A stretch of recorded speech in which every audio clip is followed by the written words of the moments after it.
Bring Her Back as a follow-up to Talk to Me puts the Philippou brothers on thin ice for me, personally.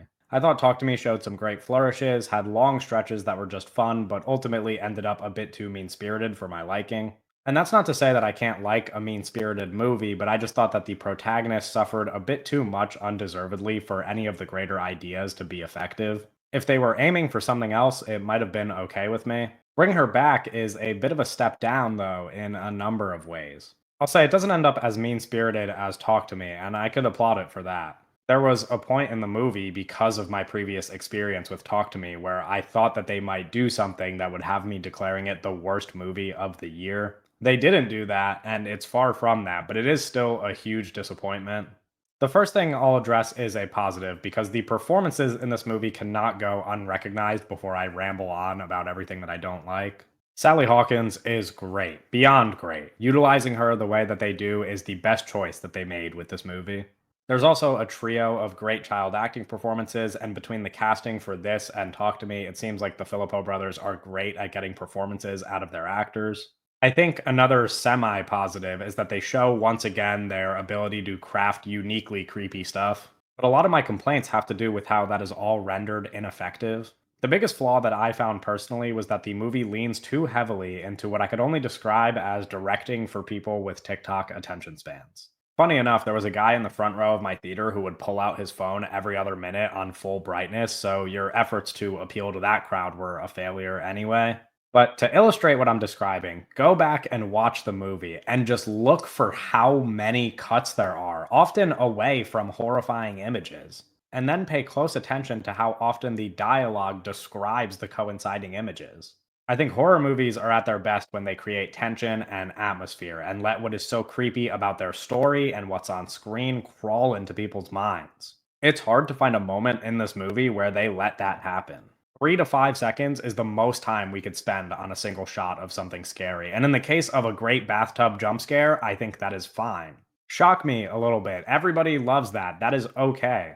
But when you're working with the kind of material they are, the unsettling nature of the story that they're telling, let some moments last a little bit longer. And don't feel the need to say stuff just so the audience could follow along. They could see the screen. It's like you're filming and editing it for people who are going to watch it at home later, half paying attention with their phones out so that they could still know what's going on even when they're not watching the screen. I could count 100 moments throughout the movie where something along the lines of, she would never do that, is said, and then immediately we cut to her doing that. This became particularly frustrating, not in just how it took away from the horror, but how it took away from the characters and emotional weight of the story. If it was only the horror, it would be easier to overlook because you're still creating all of this gross, fucked up stuff. But when Andy, who was played brilliantly by Billy Barrett, like I mentioned, is having his big emotional moment, you cut away from it again and again and again. And in that scene in particular, I understand that it is revealing information to us on the other end of a phone call, but I don't see why that couldn't have been revealed after. I don't just want to hear what he has to say, I want to see it and feel it in his performance. His relationship with his sister is at the core of the story, and you're focusing elsewhere. And what you're focusing on, without spoiling, is a character who I care way less about emotionally. And you might be thinking, no shit, we care less about her emotionally, but they have no interest in exploring anything about her below the surface. And so it's hard to justify how she's made these other characters suffer because of her suffering. And yeah, that is the point, but it takes away from me caring about anybody involved because they're never interested in peeling back these layers. Which brings me to the fact that I think this movie thematically struggles, like Talk to Me, because it is not interested in anything meaningful. It's interested in making you think that you're watching something meaningful, but their great desire is in these horrifying moments, the big shocks and the gross shit. I don't know what the average person gains beyond here is some trauma and here is a person inflicting some because of the trauma that they've been through. These sort of fake profound horror movies have bothered me a lot lately as it's become a growing trend. It's not exclusive to the Philippou brothers, but it might be a reason for me being so hard on them. When so many of the fresh horror voices are doing something this derivative, it compounds and then it becomes exhausting.